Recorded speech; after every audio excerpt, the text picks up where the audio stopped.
Well, Cheryl, thanks for coming in. It's great to see you. Thank you. Thanks for having me. And I think it's the first time I've met you. I've, of course, been to your place to visit Bobby at times, but I think you weren't there. You were probably working. But I really enjoyed the book. Congratulations on the book coming out. Thank you. Thank you. Uh, Thanks for reading it.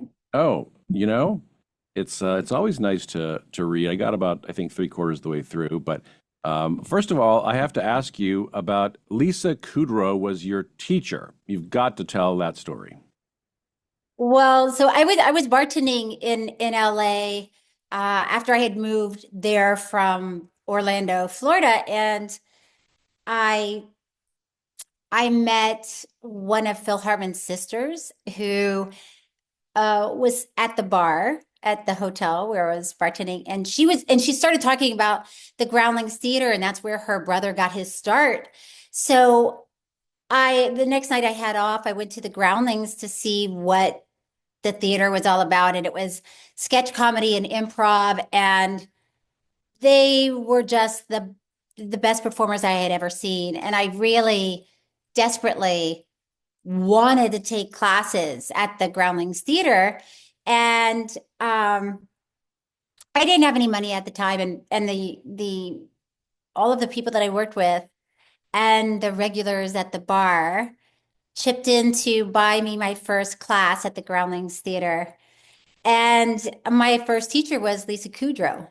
So this was before she was on Friends, but she Oh, was on, really?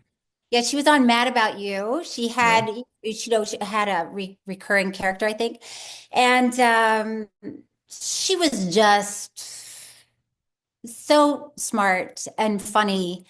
And I could not wait to go to class every week just to watch her, So really. this was before she got her big break on Friends. Yeah. Um, yeah, that just jumped out at me for some reason. That just sounds like you must have been a real funny combination, the two of you.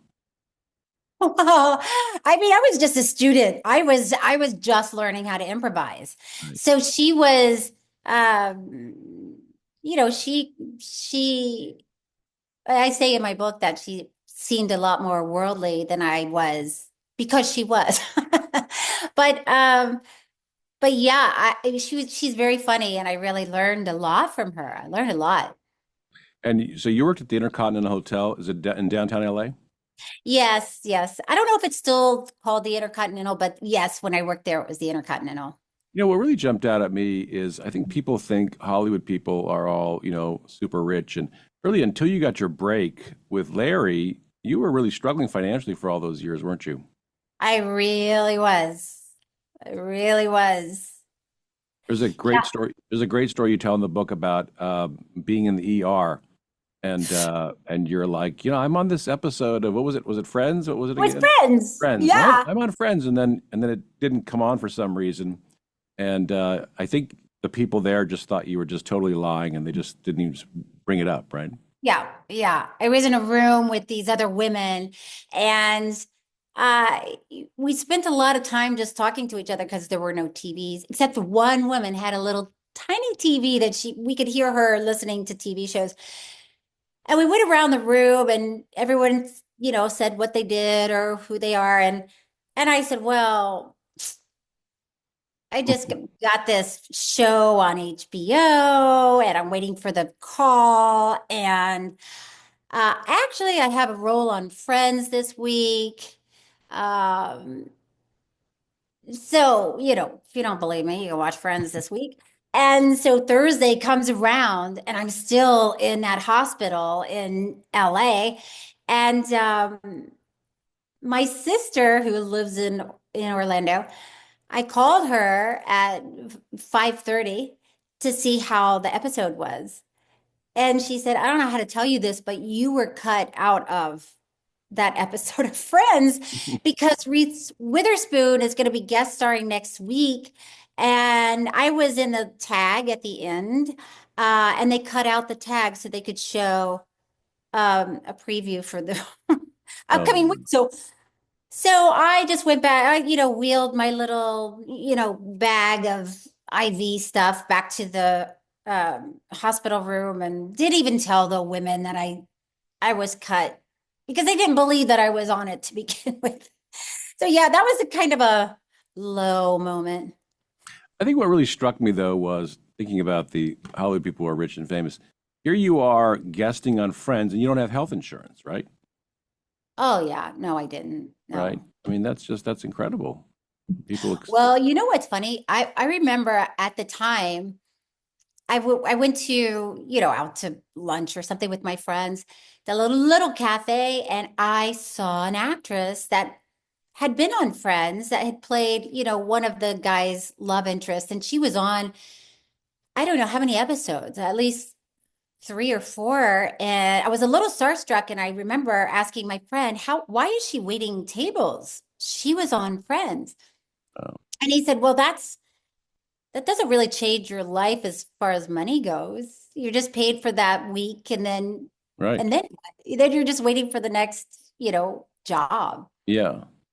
Well, while I'll get all my questions answered about the book while I'm at it here, but the other one that really struck me is, that I thinking of the Seinfeld episode where Jerry talks about the world's first mutual breakup at the same moment, and you had one of these, which I didn't think existed except for you in the Seinfeld episode, Yeah, with my first husband. right? Right. But yeah, so I was married to Paul Young, who is a great guy. He's a great friend still. And, of course, any divorce is going to be emotional and complicated and difficult, but we were really good friends to each other, and we talked it out, talked it through, and eventually took off our wedding rings at the same time. And just laid them on the table together. Is that how it went? Laid them on the table and, and said, let's just go through this together, and we'll always be in each other's lives, and let's stay close. Hmm. So it can happen. That's amazing. Yeah, I can. And you have, I think the trick is to not let it get to a dramatic point, which is probably difficult. I mean, I'm sure it's hard, uh, especially if one person really does something that's, uh, breaks a bond. yeah. But we didn't have that in our situation, so And we you were have a like, daughter together. yes, we do. Yeah. Well, you also, I mean, you were definitely in that pre-Me Too era in Hollywood, I would say, where probably a lot of bad stuff happened. But you only have one story with James Toback. Were there nothing else that was untoward in all those years you were out there? No, there wasn't anything else. I was very fortunate, and I think, uh, it's hard to know what other women experienced, other than, what we've read. Yeah, Um, but I think it wasn't it's it's not the norm. right. It's only a small percentage, I think, are bad actors. Do you think there's something that you didn't send off vibes, or what would explain? Because I would have expected that you'd have more horror stories like that. Well, Hmm. one thing you did, for instance, when you went to that meeting with James Toback, is you called some friends. They were waiting downstairs. Like you were really smart, right? You prepared for something bad to happen. Well, um, yeah, I sort of had a backup plan, right? Because he asked me to meet him in his hotel room on a Friday night, which I thought was suspicious. Right. But my agent at the time said that's relatively normal. If somebody's from out of town, they might take meetings in a hotel suite, and told me shouldn't be worried about that. Um, but but that being said, I did ask my friends to come with me and wait downstairs, and gave him the room number and said, if you don't hear from me in 30 minutes, just come to this room, Right. which is what happened. And then, yeah, like you're saying, years and years later, we found out that James Toback, uh, did take advantage of a lot of women, Mhm. and would basically trap them in a room, a hotel room, or his apartment or something. And I understand how it can happen. I do, because it's you don't expect it, and you expect somebody who is a legitimate director, writer. Right. You're having a meeting with them. You're just not expecting someone to be inappropriate. Yeah.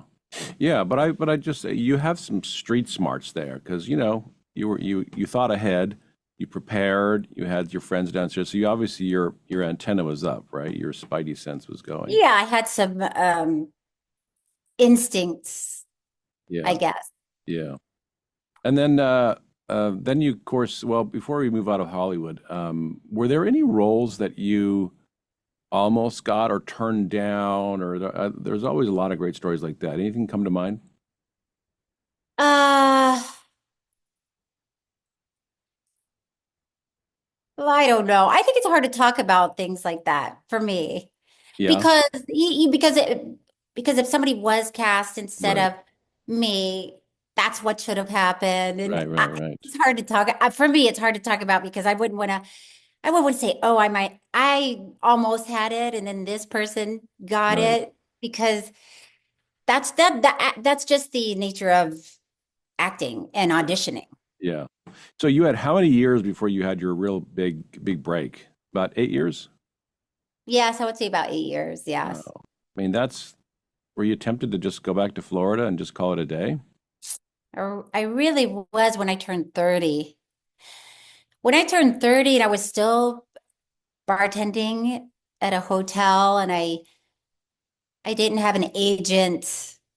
I was madly in love with this investment banker who had moved to LA from New York so we could be together, and that didn't turn out well. Um, and it just felt like, what am I doing? What am I doing in LA so far away from my family?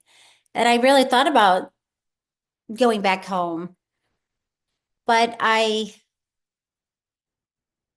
just decided I would rather find happiness acting, and even if that would mean doing local plays, um, that would be that would be enough for me at that time. I just wasn't. I That's all I wanted to do was act. But you never did go back. You just stuck it No, out. I Wow. stuck it out. Yeah. Yeah. And then how did you meet Larry? How did that come about again? I'm trying to remember how that happened. Well, I met Larry. Larry David. We're talking about Larry David, creator. Yes, we're talking about Larry David. Yeah. I just met him. I was called into audition for a 1 hour special that he was doing for HBO, where he returned to doing stand-up comedy. This is after he had created and worked on Seinfeld. And they were looking for an unknown actress who could improvise, Oh, because right. yeah, it was going to be Right. it was a 1 hour special that was basically a mockumentary. So they wanted it to feel very real and blur the lines of reality.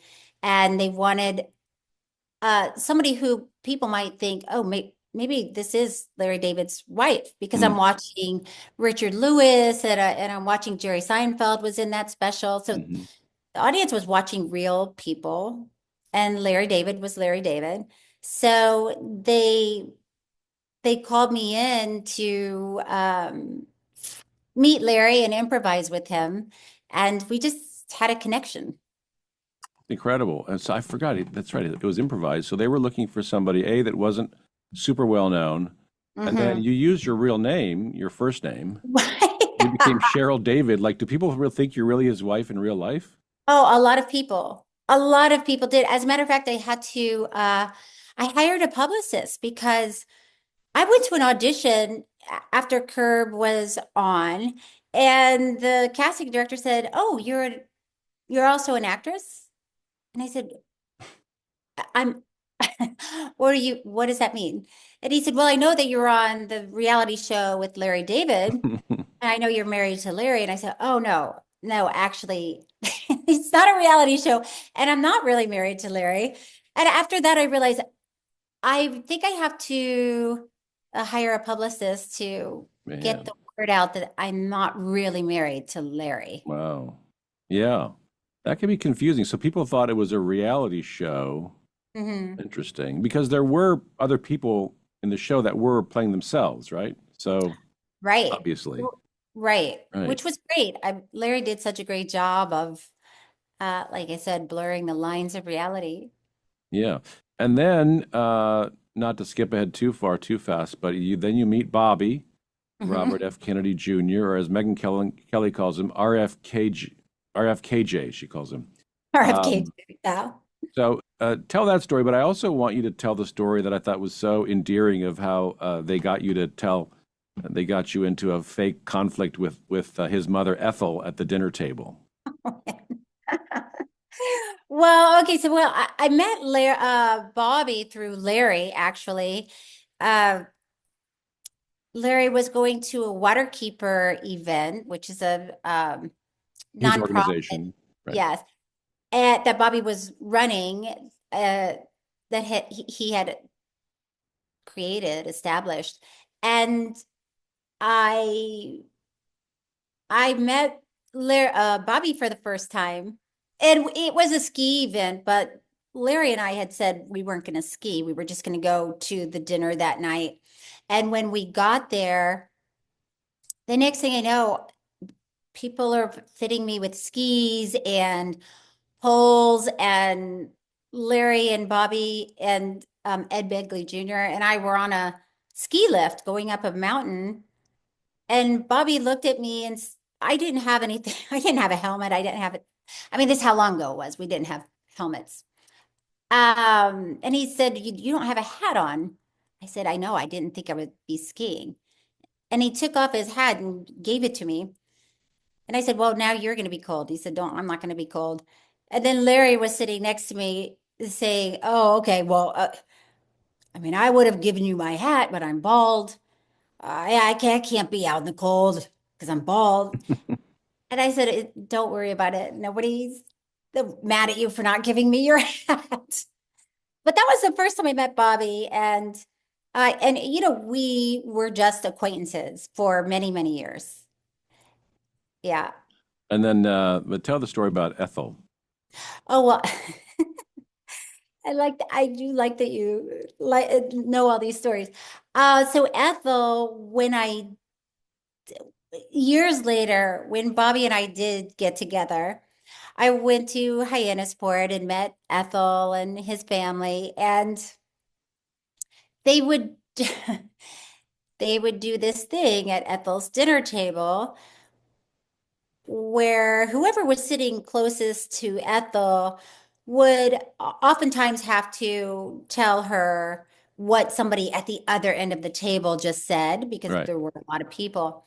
So they had me sitting next to Ethel, and Bobby and his brothers were sitting at the other end of the table. And then they told a racy joke, and Ethel turned to me and said, what did they say?" And I said, "Oh, um, it was just they told a joke about a guy and his sheep." Anyway, and she said, don't say anyway. I want to hear the story. I mean, they all laughed, and I said, "Oh no, it's not.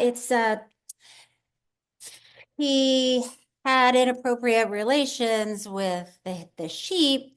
And then she'd say, "What are you saying?" And then everybody at the table would say, "Cheryl, I can't believe you're talking like that at the table." And I said, "No, That was your I am." initiation, huh? Yeah, it was an initiation. And then she kept making me retell the joke. And then they would all act like they were outraged that I was telling this, dirty joke. But So then, she was yeah, in on it too, do you think? well, I think, she was very funny. And by the end of that summer, I realized, oh, okay, I think she knows what she's doing. I So, think she knows that she's making somebody sweat a little. yeah, what was that like when you visited during that time? Because you're like you're like the Hollywood person, right? And so how were you treated, and what was that like for you?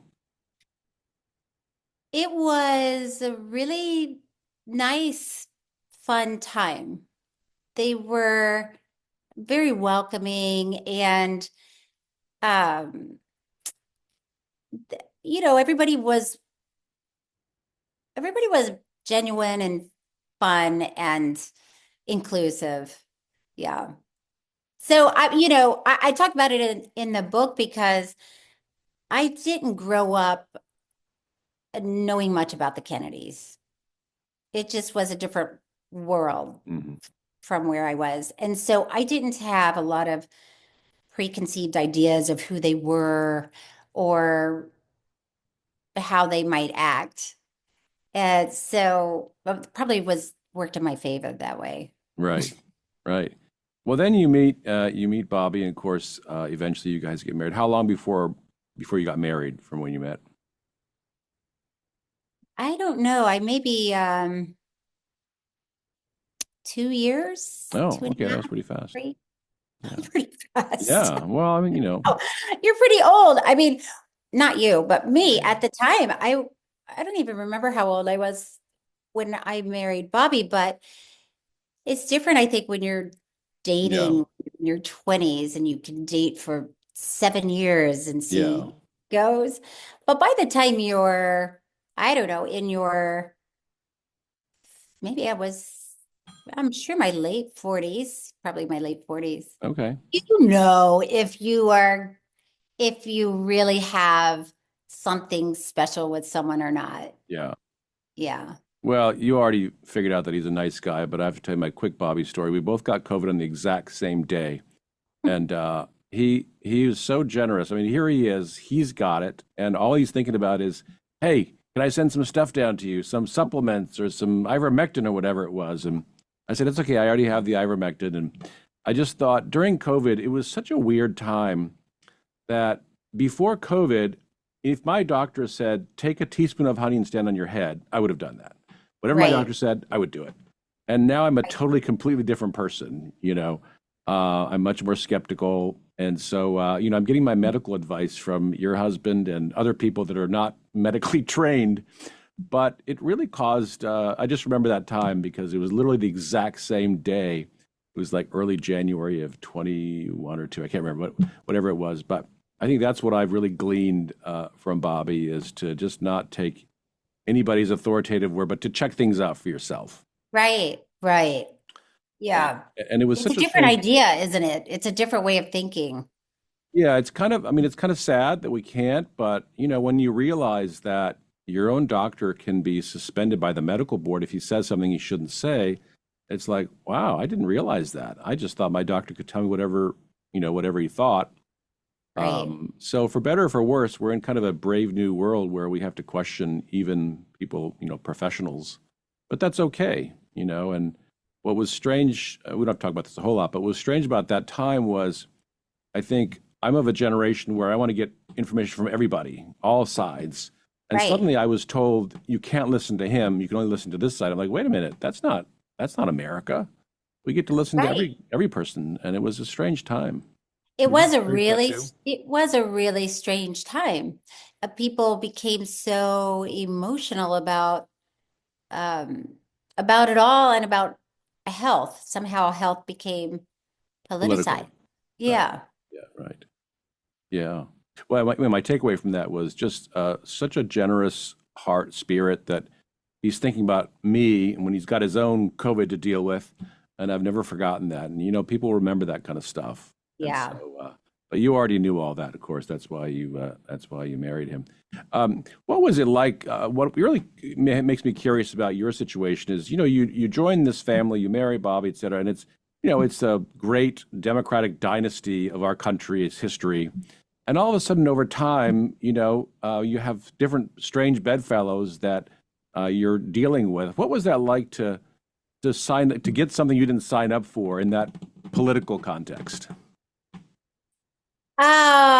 Well, it's been a journey. It's been a journey I didn't think I was going to be going on because when I met Bobby, he wasn't in politics at all. Right. He was an environmental attorney. So it was definitely a 180 for me. And like you're saying, uh, it it was a path that I I had not seen anyone else go down before. Politically, Bobby starting out running as a Democrat, changing to an independent, and then ending up in the Trump administration. I mean, that's why I call my book Unscripted. I couldn't have written this story. Right. If I did, people would say, "Oh, that's too much. Nobody's going to believe that." Right. But yeah, I did have to. I did. It was a bumpy road sometimes. Yeah. Yeah. That really is unscripted. That's a great, I didn't think of it that. So you have a double reason to call your book Yeah, I unscripted.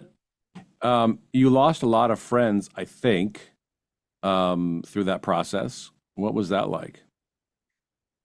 Well, it was hard. I lost, I certainly lost touch with some acquaintances. And then I had a few friends that I had been friends with for decades who just couldn't, uh, uh, the the politics of it all were too much for them to stay close to me. Mm. Was too emotional. The politics of it were too much. Hmm. You've had such a unique experience of really experiencing both the kind of the conservative camp and the progressive camp, right? Can Yes. you don't have to be disparaging, but can you compare and contrast? What are the differences having been kind of on the inside of both worlds? Even if you're not in either camp, whatever, still you've met a lot of people. Any observations? Well, it's been surprising to me because, I'm seeing everything through the lens of Bobby's wife. And and so I have been around a lot of um, people on the left, people on the right.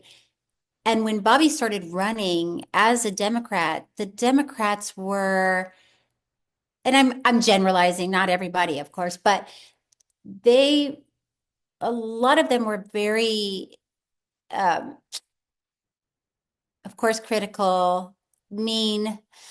Um, Because he was challenging Biden. he was challenging Biden, Right. yes. And although I didn't feel that from the Republicans, I didn't feel that from the right. Of course, there were plenty of Republicans that weren't happy that Bobby was running either, but they I don't experience people on the left being um I don't know how else to say it other than mean.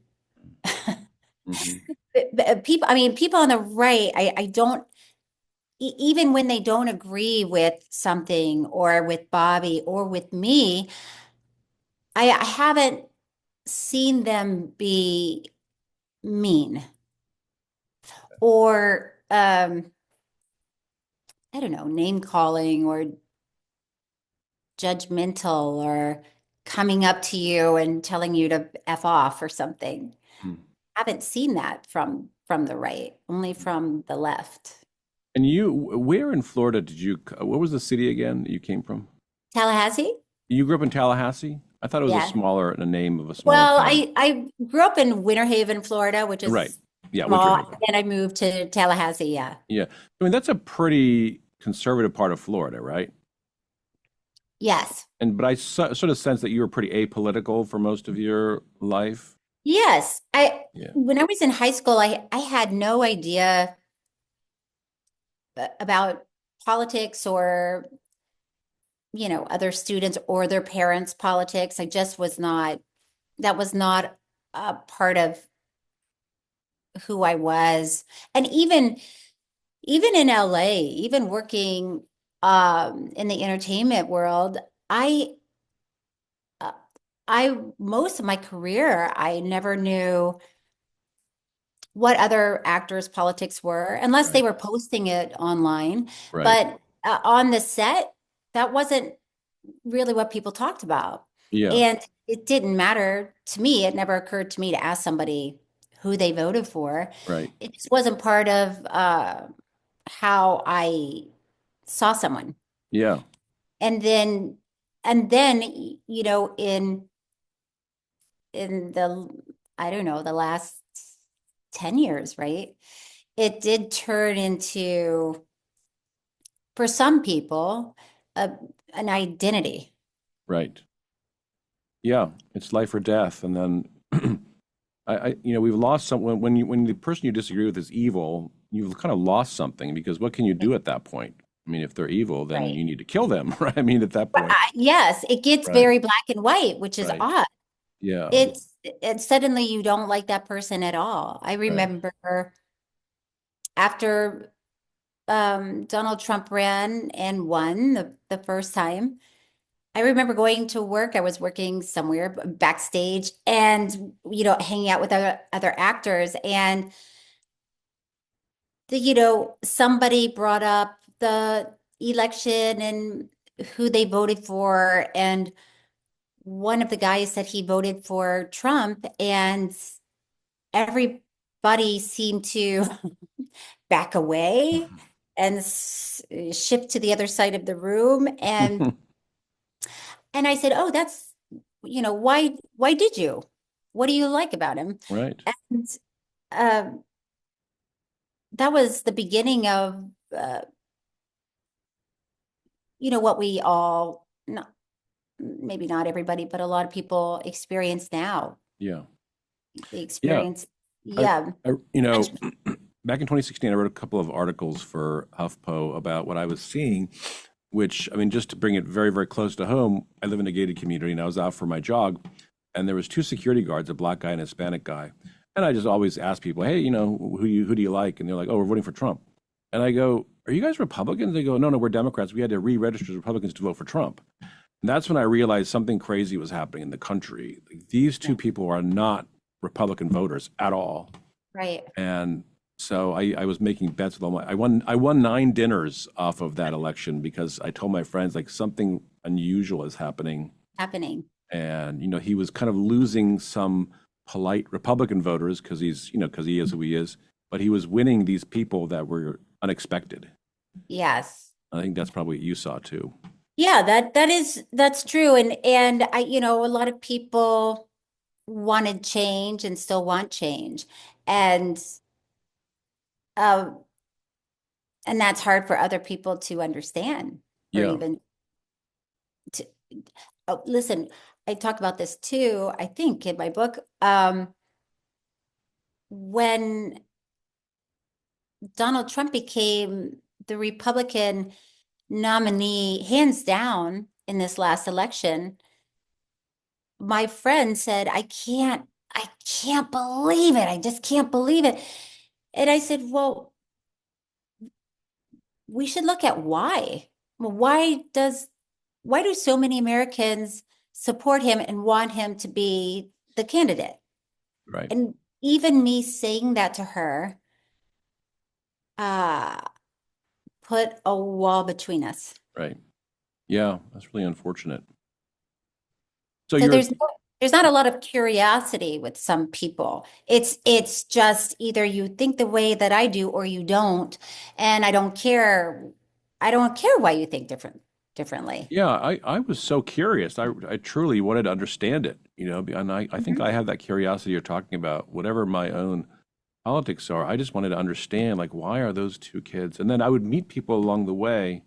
I don't think she'd mind me telling the story, but on our set, on our Reagan set, Leslie Ann Down. I don't know if you know Leslie Ann Down, she played Margaret Thatcher. She I was in don't. Upstairs, Downstairs, and all these great movies over the years, and she came to the set, and all of a sudden she says to me, "I'm a Trumpa, and I don't care who knows about it." And I'm like, I'm just like, how did this happen? Like, is this the first? She's like, I've been a Democrat all my life. My very first Republican vote is for Donald Trump in her British accent. And Hmm. again, I was just like baffled trying to understand. But I don't know. I don't know what it is exactly, but something unusual happened. Yes. Uh, Yes, something unusual happened. And um, people are very, very divided. right, right. Yeah. They're, they don't seem to find common ground or are interested in finding common ground Well, as long sometimes. as we're on this topic, what you're on the, in the inside, what observations do you have about President Trump or Washington or politics or anything from the inside since you've been there and you have kind of a fresh pair of eyes, right? What have you noticed? Oh, what have I noticed? Well, uh, he's a change maker and he's a strong leader, whether you like the way he's doing it or not. A lot of people don't like his style of leadership, but can still appreciate uh, accomplishments that he makes. Is there anything different from inside, from the outside, from what you would think, anything that's unexpected or different from what you thought?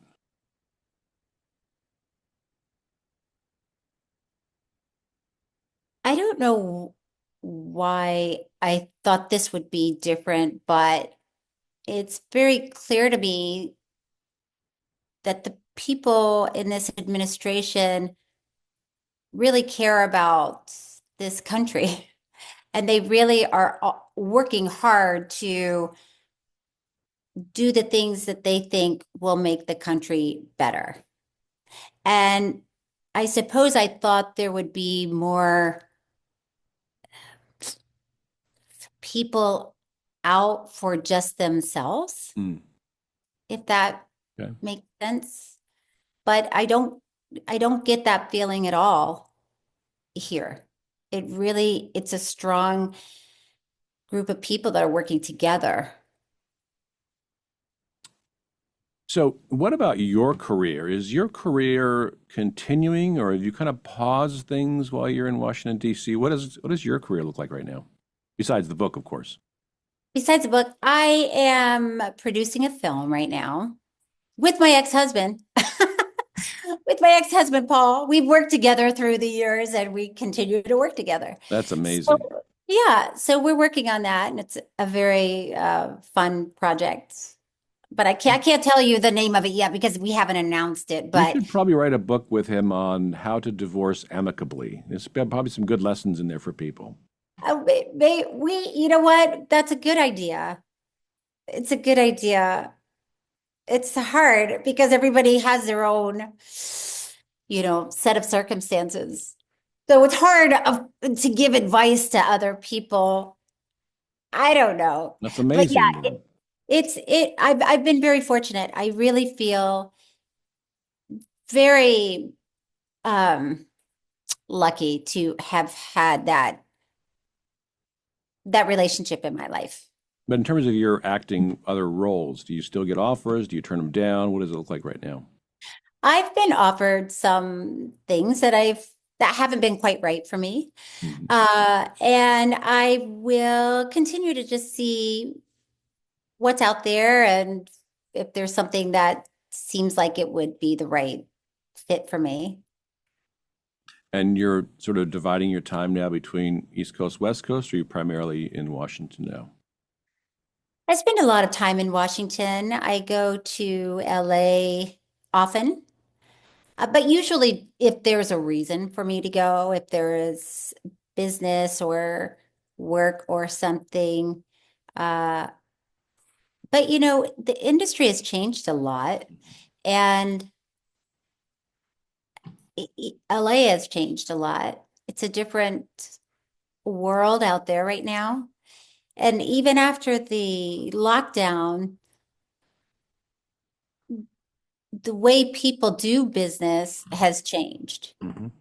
it used to be as an actor, you would go into a room and audition with the director, the producer, the casting director, and that was the way it was done. That was Right. part of the process. But now a lot of it is online. Totally. Yeah. So even when, which I find unfortunate because it's such an important part of the um, production to go in and meet somebody and Hmm. have a conversation with them and be in the room with them. But when COVID happened and people pivoted that way by meeting people online, it pretty much has stayed that way. Yeah, it really has. Yeah, so it's not like back in the olden days when it was pilot season, and for an actor, you would be going from audition to audition. You know, you might have three auditions in one day, and you're driving from place to place, and you're memorizing your lines. It's just different now. Nobody's getting in their car and driving across town. You're just meeting people online. Hmm. So, there have been plenty of people that have moved away from Los Angeles uh, and are still pursuing their Hmm. careers. I think about 15 actors from my Reagan movie moved out of California, LA after COVID. And they always go to the same places. They go to Texas, Tennessee, Florida, North Carolina, and Idaho. That's everywhere. It's Yes. really remarkable. You're right. Yeah, it feels like there's a lot of change going on in LA, and I hope there's a rebirth of sorts because I think people have moved out. It's a very expensive town to live in. Yeah. And then all the agents lost their homes in Pacific Palisades. Yeah, Um, so it's been a tough road for the entertainment industry because there was COVID, which shut yeah. a lot of almost all productions down, and then there was the strike, which kept productions shut down. And then when the strike was over, the fires hit Yeah. and really destroyed a lot of homes, and people are still struggling to get, back on their feet and get the industry up and going, I Yeah. guess. I used to have all my business lunches at Cafe Roma, and I think I haven't. I was just there the other day for the first time in like 6 years. I'm ashamed to admit, but Yeah. everything was online, and we lost that human connection with people. Yeah. And even on our set, I still don't know what people look like beneath their nose because we were always masked. It was like we weren't even I human. know. And it That was, was it was a really strange time. yeah, Yeah, and it was crazy because when you would go to shoot something, yeah, you would have your mask on. The crew would have their masks on, sometimes a mask and a shield, yeah, and they're trying to do your makeup. But then you have totally. to pull down your mask, and it was just a strange, really It was strange so weird. time. Yeah. Yeah. Because, part of the fun of being on a movie set is to be able to go out for dinner afterwards or hang out. Yeah. And there was none of that. We had to go straight back to our homes. We couldn't go to the grocery store, couldn't do anything. They would deliver groceries to our front door. But anyway, did you Yeah. have a set? Were you shooting during COVID at all? I don't think you were, right? We were. You were. Actually shot a lot during COVID. Did you really? Yes, because we did Curb Your Enthusiasm. We did our final season uh right towards the end, but I think everyone there was definitely a time when we were all wearing masks and we were all standing away from each other. Uh just waiting until they said action and then you would take off your mask. And I also did I Can See Your Voice I was doing that show as well, and it was the same, the protocols were in place, and like you were saying, it was just sometimes it was, pretty isolating. Even though Oh, you were on the set together, you still had to stand far away from each other. it was so So, weird. Dennis and Penelope, Ron and Nancy, they got COVID on the very last day. So when they kiss in the movie at the hospital scene, that's literally the moment of COVID transmission. And thank goodness it was the last day of their part. And the next day they flew back home and Dennis had 104-degree temperatures. So, oh, we really dodged some bullets. But you were shooting in LA though, right? I was shooting in LA, but I think we shot I Can See Your Voice in Atlanta, maybe Okay, that that was a season. movie. Okay. Oh, no, no, no, no. That was a TV show. Okay. Oh, that's so interesting about Yeah, take a look at that kissing scene and it'll play differently for you now that you know that. I don't know I who know gave it. what really happened. I don't know who gave it to who, but it was like Doesn't four even in the matter. morning, and we were in this hospital scene where the ceilings were very low, and there was so many people on the set, and I just remember, I remembered I'd never spent more than 5 minutes in any place. I kept moving around all night long, and I didn't get it that time, but yeah, it was a thing, and it was a scary time. What's the role that you are waiting for? Like you're waiting for the script to pop into your inbox. What's that? What would you love to do next? Once things Oh, settle down, let's say for your in your political world. right. Um, Asking for a friend. that's a good question. It's hard to know because it depends on the script, right? But I think it would be fun to do um mm, someone who's slightly unhinged. Um, and I don't know what that would be, if that's a thriller or a White Lotus type of tone. Hmm. But it's somebody who has different um aspects of their character going on, maybe. So it's not just one um I don't know what the word is. It's not just one dimensional. It's somebody who's trying to navigate life as a flawed character, Hmm. which is all of us, right? How flawed are we going to be? Is he a serial killer or just a troubled I wouldn't person? mind a serial killer. I'm in the mood. Well, Penelope played what's the serial killer's mom in Jeffrey Dahmer's mom Oh in yeah. that series. Yeah. Um, That's dark. yeah, yeah. Well, what do you think overall? Well, before I want to land this soon, but what is it like? I'm just curious with where you and Bobby are right now.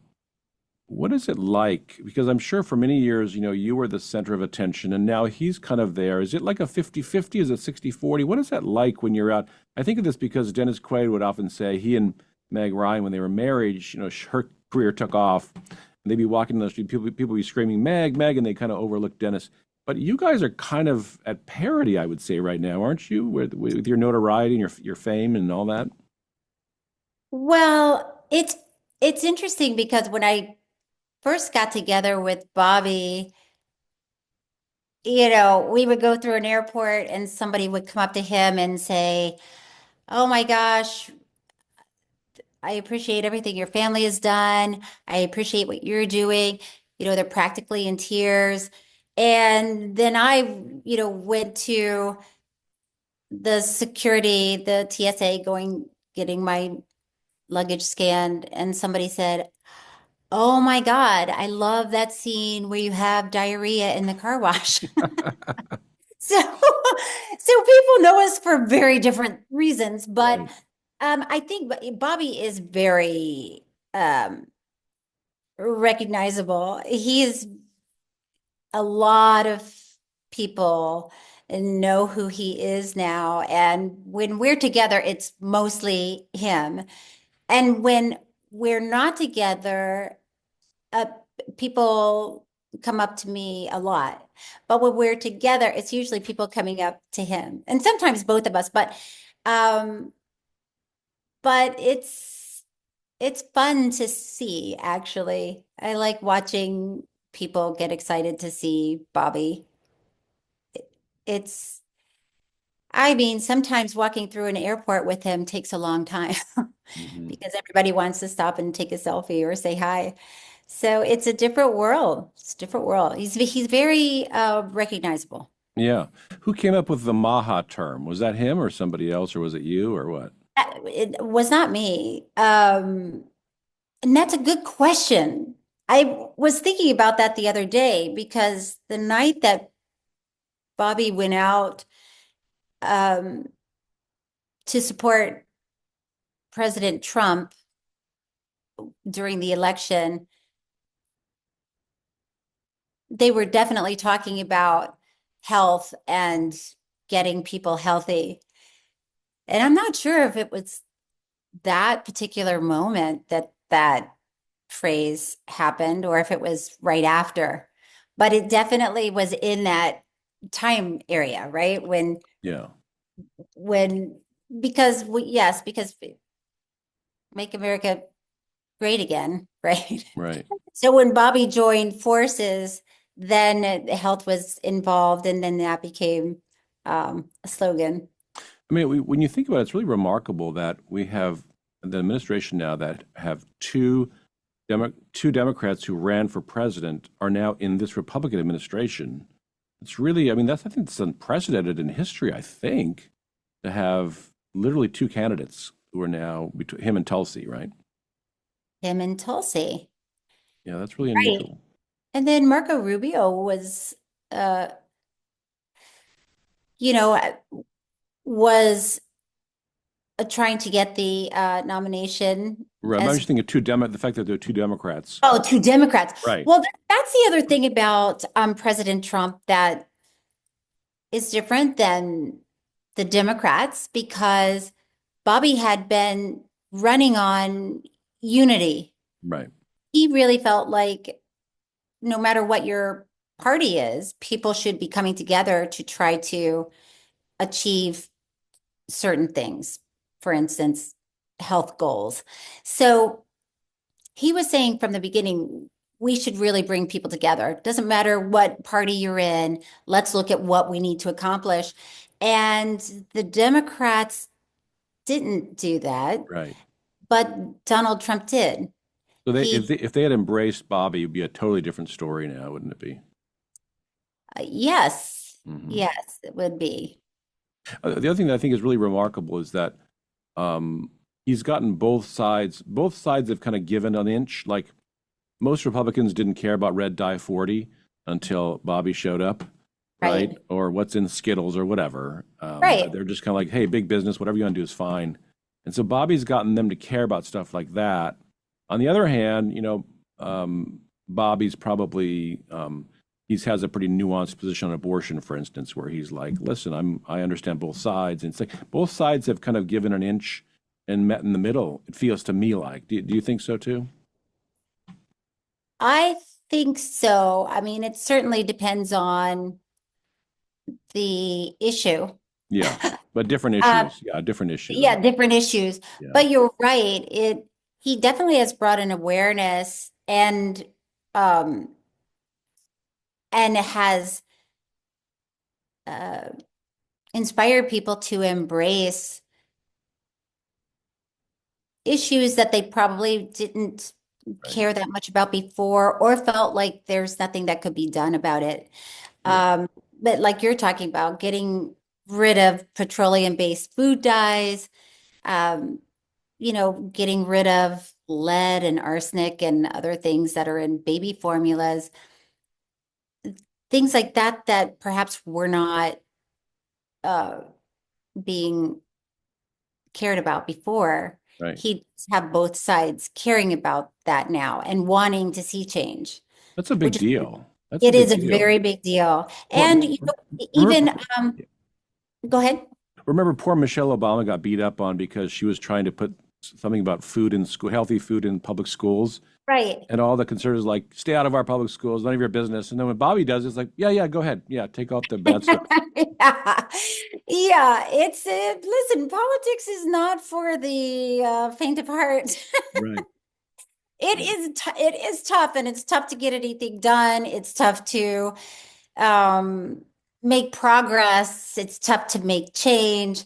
Yes, and I do remember Michelle Obama at the time, and I thought that was such a great program. And yes, that's what everybody should be doing. And Right. it's hard if you can't get support from both sides, I think it gets almost impossible, right? Well, that's an accomplishment that he was able to pull that off. So we've established what you want to do next. What about him? Does he, what do you see next for him in terms of, you think he may run for something after this is over?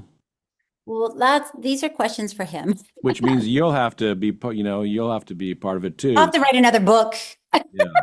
But so it's Uh, possible yeah, that there might be some political office after this.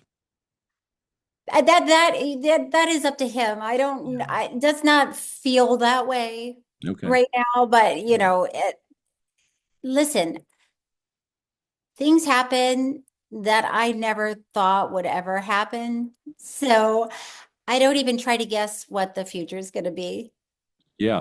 By the way, his voice has really gotten stronger since he had that surgery a couple years back. I remember he was telling me he was going to do the surgery, and I think I noticed that there was a big change. Did you notice that too? Yes, there was a Some big kind of new change. technology or something, and Yes. yeah, I was with him during that surgery because he had surgery on his vocal cords and he had to be awake during it and right. he had to talk. In So Japanese or in English? and we were in Japan, but he spoke in Right. English. And because you could hear he wanted me to hear um the pitch of his voice because the doctor had control over how high or low his Whoa. voice could be. Wow. And so so I had to listen to him during the surgery, which isn't my strong suit, watching surgeries. So you were like adjusting his voice basically? Basically, because it was, if I remember correctly, the higher the pitch, the more sort of whispery it would be, Wow. or the lower would be raspier, but stronger. So I was Man. like, let's go for the raspy strong. Well, I think it worked out pretty well. He's I so did. easy. Before it was hard to listen to sometimes, but after that, it's just almost, yeah, it's amazing. So, wow, you had another role to play, which is voice, to decide what the voice level would be. Yeah. But then I almost passed out. And the next thing I know, the nurses have me with my I'm I'm I'm on a cot with my feet up and Right. an ice pack on my head. Oh, this isn't going well. No, I'm Well, not good at that sort of thing. yeah. But I did make it. I made it long enough to, help pick out the pitch. Well, you did a great job. Well, Cheryl, it's been great to visit with you. Congratulations on Thanks the so much. book and all your accomplishments, and we'll Appreciate hope to it. talk again sometime. Thanks so much. I really do. Thank you. Appreciate it. You bet.